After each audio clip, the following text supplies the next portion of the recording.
It's extraordinary to be talking to you, Tris, today. Could you please introduce yourself and what do you do for business?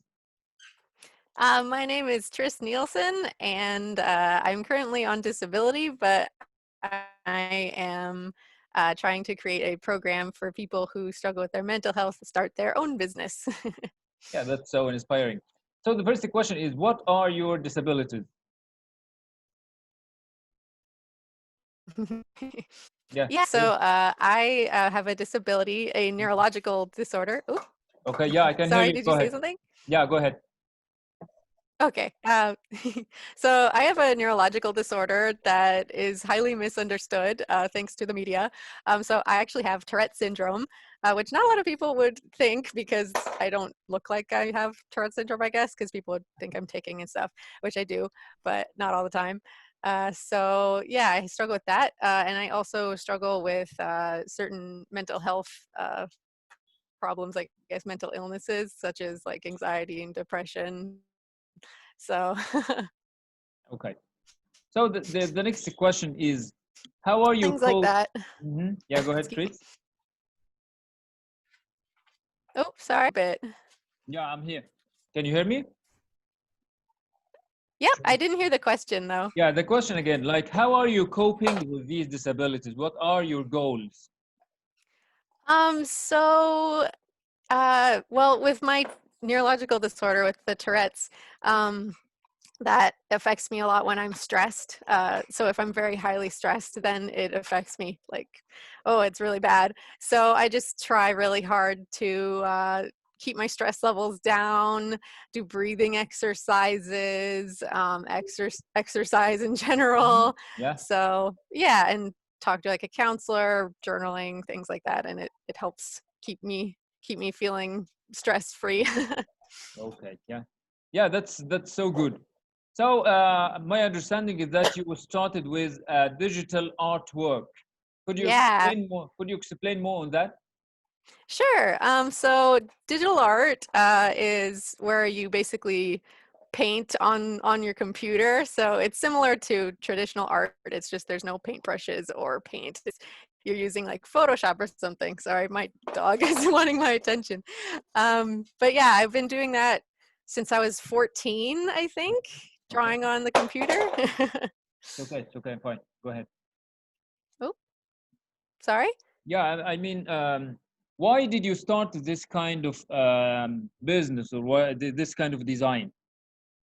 With digital art? Yeah.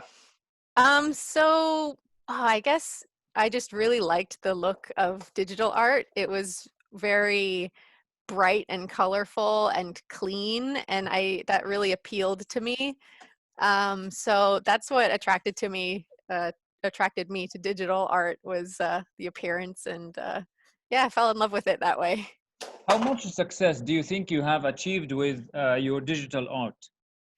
Oh, well, when I first started, I didn't really know what I was doing, but over the years, I started accepting commissions, and the commissions started like really cheap because I mean I didn't know what I was doing, but then eventually I would charge anywhere from like $800 or more to a commission piece, and I would also sell my artwork at art shows, which again I started out really low, but then I managed to make like again like $900 a day doing that. So that was yeah, that was a really good time.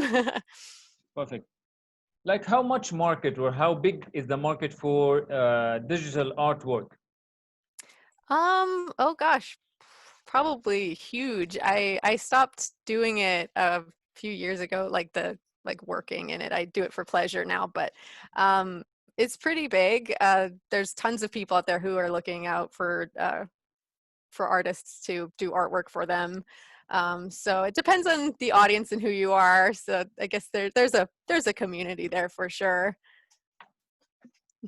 Okay, so let's go to the next question. You worked as a graphic designer. Hmm.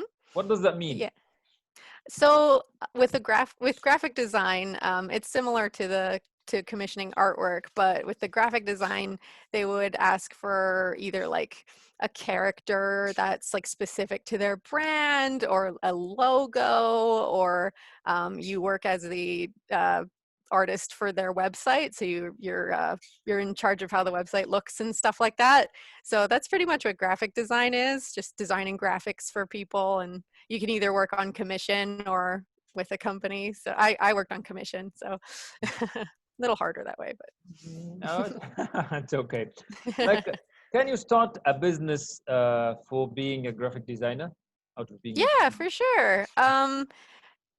Well, I guess a lot of people, there's like a lot of people on this website called Fiverr, and you can have a little profile on there, and then people will come and hire you to do graphic work for them. I think most of the time people do it on commission, so they're working by themselves, getting hired by different companies and people. But okay, my understanding is that you have a service dog and you trained that dog. Yeah, she's Who, the one that I'm petting. how did you do that? um, excuse me. Yes. Sorry. How did you train your dog?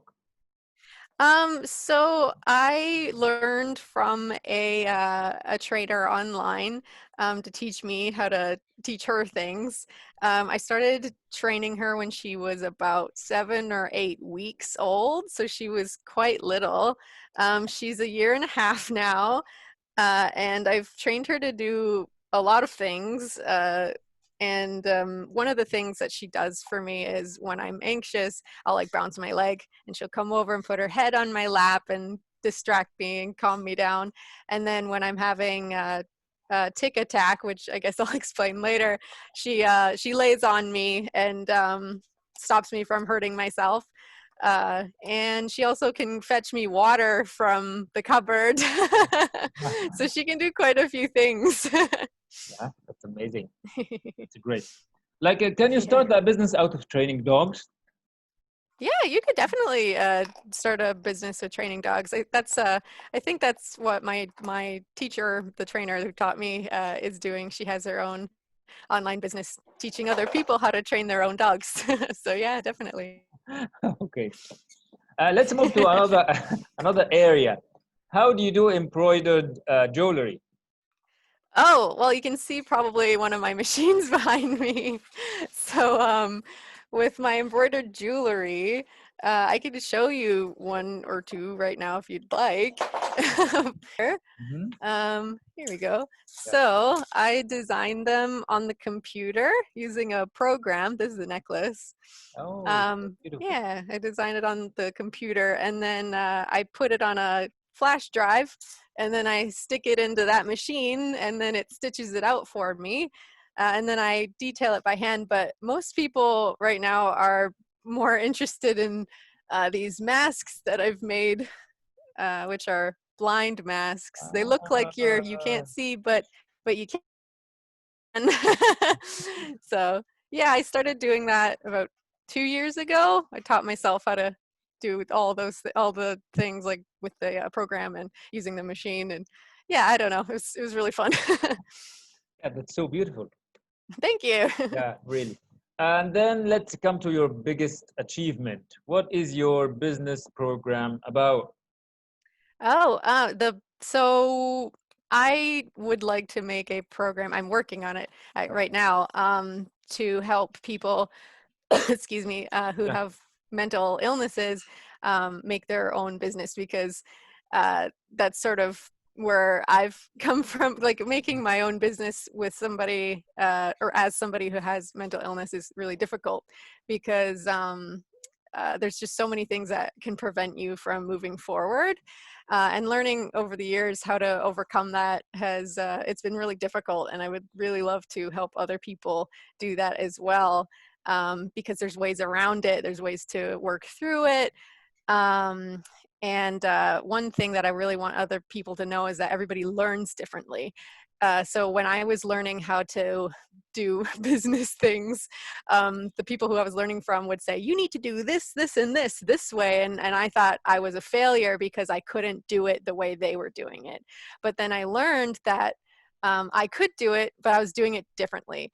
And so I was like, oh, I'm not a failure. I just do it differently. So I really would love to teach that to other people and show them that they can actually do what they want to do. Great. Let's go with a difficult question here. Can you describe some of your challenges uh, to achieve your success? Some of my challenges. Yeah. Well, let's see. With my Tourette syndrome, when I'm really stressed, like I said, I can have these things called tic attacks, which I think was one of your questions, and that is really debilitating. I guess you can't really move or talk, so that has definitely been a big challenge. Is trying not to be stressed so that I can talk and do things. And then with like anxiety and depression, like they get you down and they say things that are like negative thoughts, and then you can't work through them sometimes. So it sets you back sometimes. So that's definitely difficult Okay. to go through. Like, do you have other reasons or other examples? For like mental illness. No, no, I mean challenges, other challenges that you have been through. Chris? Mm, Yeah. Sorry, Yeah, go ahead. sorry, repeat that. Yeah, you said I that think you you passed said like, something and I didn't hear it. yeah, difficult situations like stress, like sometimes you have this feeling. What else? My Tourette syndrome and my mental illness. Um, there hasn't really been too much. I have a really like loving and supportive family, so I've been really thankful for their help and everything. So I haven't gone through too much other than the challenges that are in me, I guess, in my head, the mental and neurological. So yeah. Amazing. So let's say you have been through the difficult parts, the difficult challenges, and now you are like the mentor or the lead, someone who helps people out of these difficult moments. Mhm. What are the best way or the best methods that you can tell people about to cope with these situations? Well, Yeah. if they're struggling with if they're struggling with like negative self-talk or doubt or things like that, one thing that I really love to talk about is changing the way that you think and speak. Hmm. So one thing that overcome like my depression was changing the way that I spoke in my head and thought, and the way I spoke verbally about things. So when I tons of Hmm. friends who want to talk to me, and then I would immediately call like a loved one. So I would immediately do the opposite of whatever negative thought that I had, and I really highly recommend people do that. It's very difficult at first, but it gets easier. Like it needs training and practice. Go ahead, please.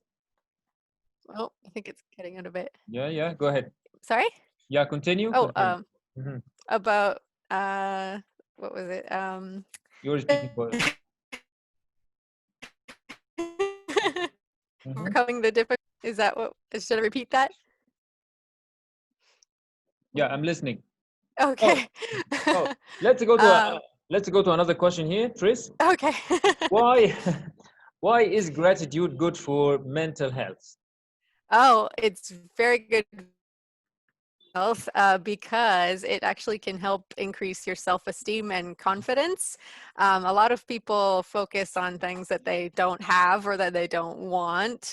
So they'll be like, I want more money, or I wish I didn't have this problem.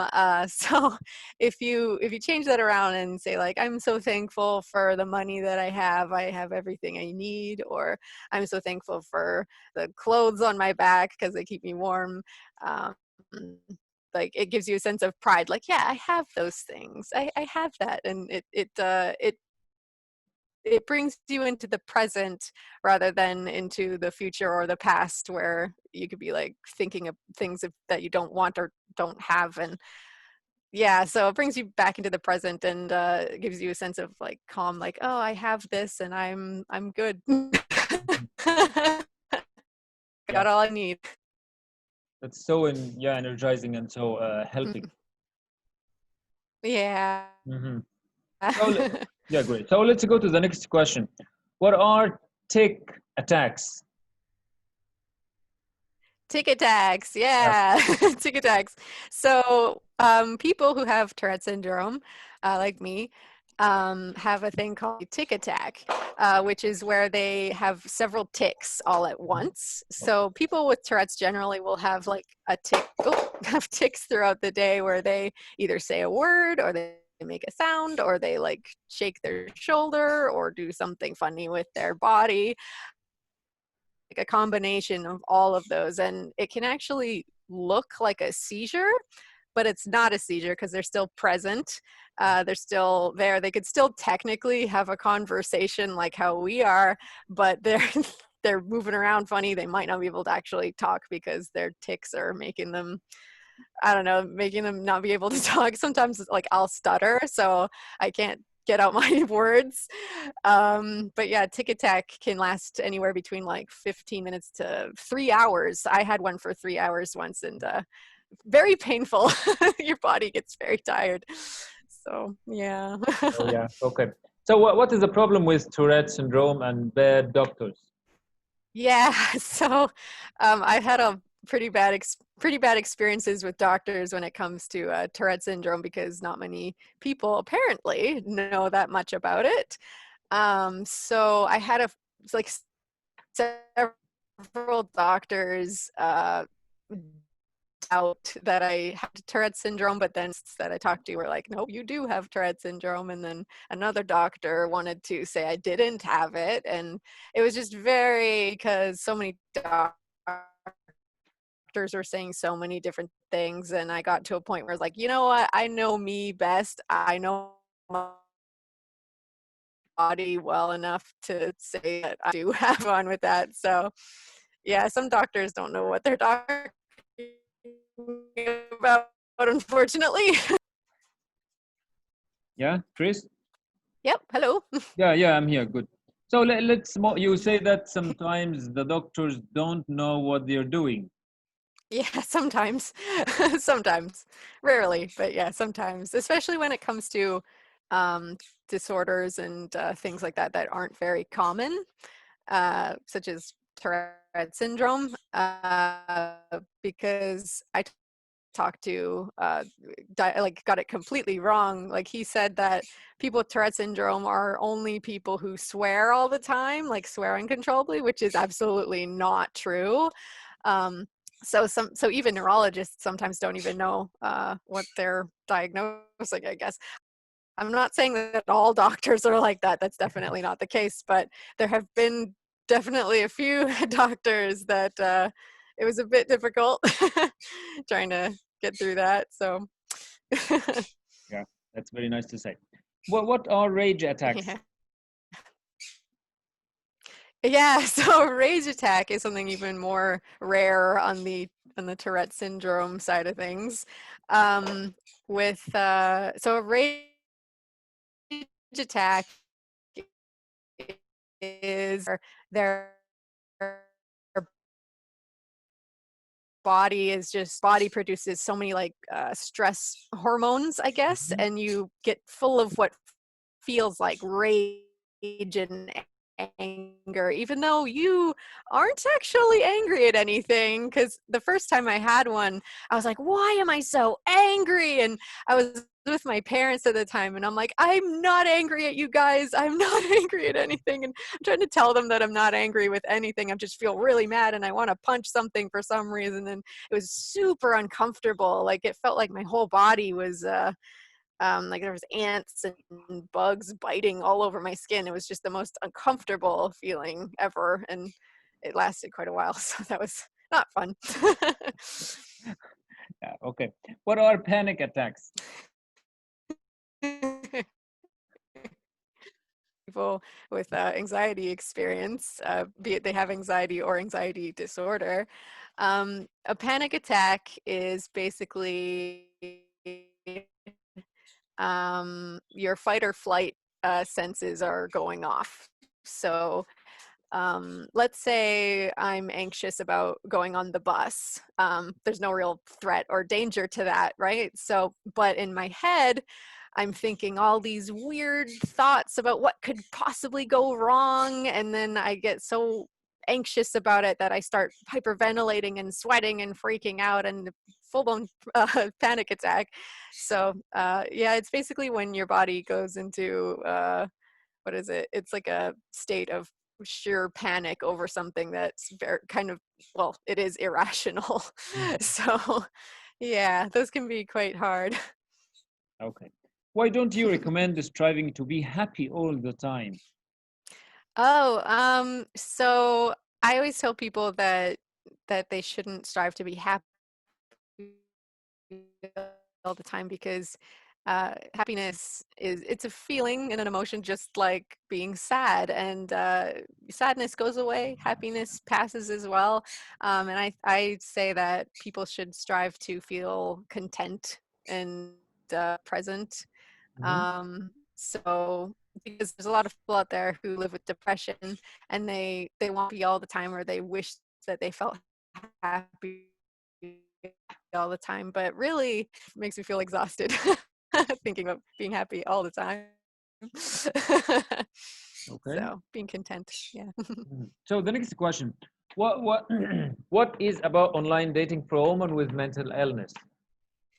Oh, so I wrote a blog about online dating as a woman who suffers from mental illness, because online dating has been a very difficult and stressful thing for me in the past. And I've had a lot of uh, bad relationships and bad dating experiences, such as being assaulted. And so dating as a person with mental illness can be very hard, because it can cause you to have panic attacks. And it can make your dates very awkward if you even show up at all. But I explain a lot more about that in that blog post that I had made on my blog. Yeah. Okay, so now like you have had the experience on both sides of the ocean. What are your general recommendations for people who suffer from mental illness? General recommendations. I would say find a support team. I would say to find a counselor that you like, to not give up because it does get better. It doesn't go away, I would say, but it gets easier. It gets livable and manageable. So, because I definitely still experience like anxiety at night sometimes, but I'm able to get through it easier, way easier now than I used to, because I would have panic attacks every night. So, yeah, finding a support team, counselor, uh, Mhm. and different strategies that work for you. So don't give up. Okay, let me ask you a difficult question. How does it feel on the dark side of things? Ooh, like when you're depressed. Yeah. Yeah. Yeah. Well, depression is it's different than sadness. Depression is you just don't feel like any joy or happiness or any motivation to do anything. Like getting out of bed would be like the biggest accomplishment that you could achieve if you're feeling depressed. I mean, it depends on who you are and what you're doing and everything, but sometimes people, they just can't get out of, and if they do, that's real, like, amazing. So I always celebrate those wins, even if it's even if yesterday you were doing pretty okay, but then the next day that's all you can do, that's okay. No, yeah.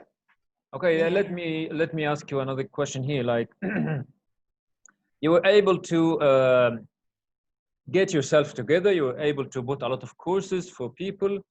You were able to turn your life some way into a positive way, and give positive products. Was that easy? Yeah. Oh, that's not, it was not easy. easy at all. Not easy at all. It took a really long time for me to come out of my depression.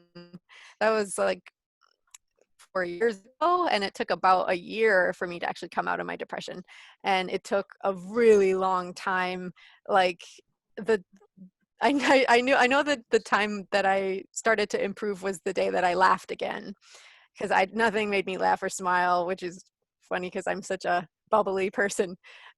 So the day that I laughed again was the day on my recovery, as I guess you could say. And then it takes a lot of reflection and self-awareness to really improve how you think and what you do. And so, yeah, it takes a really long time. So if you go on a dating website again, what would you like to change in the minds of your audience? Oh, like change in the minds of the people who I would talk to on the dating site. No, about yourself, about people who have like mental illness, who have these kind of syndromes and so on. What don't people Uh, know about you? oh, about me. Yeah, that you want them Um, to know. Okay. well, I can be very awkward.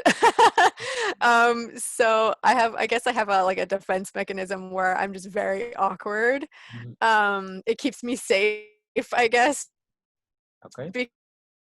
because being awkward, a lot of people are like, oh, that's weird, and then they kind of back off. It's so not that I want everybody to back off, but like because sometimes I'll meet somebody and I'll really like them, but then I have this weird defense mechanism where I'm very awkward and yeah. But over time, as I get comfortable, that awkwardness goes away. So at first I'm like not flirty at all. I don't know. I could probably be very off-putting in a sense, but over time, that goes away, and I'm more normal, I guess.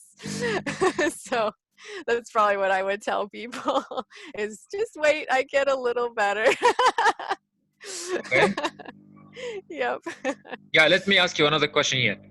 Okay. Yeah, do you think you can make a good life partner? Yeah, Me as a partner? yeah. Yeah, I would say I'm a pretty good partner. I mean, Mm. I'm supportive. I, I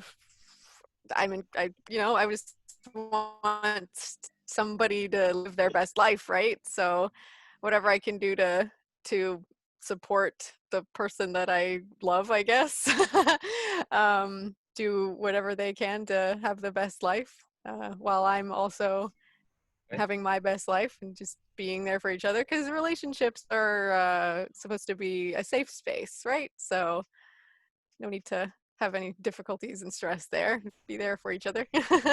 Yeah, that's so interesting. It has been a great time to talk to you, Tris. Thank you so much. Oh, thank you. Thank you for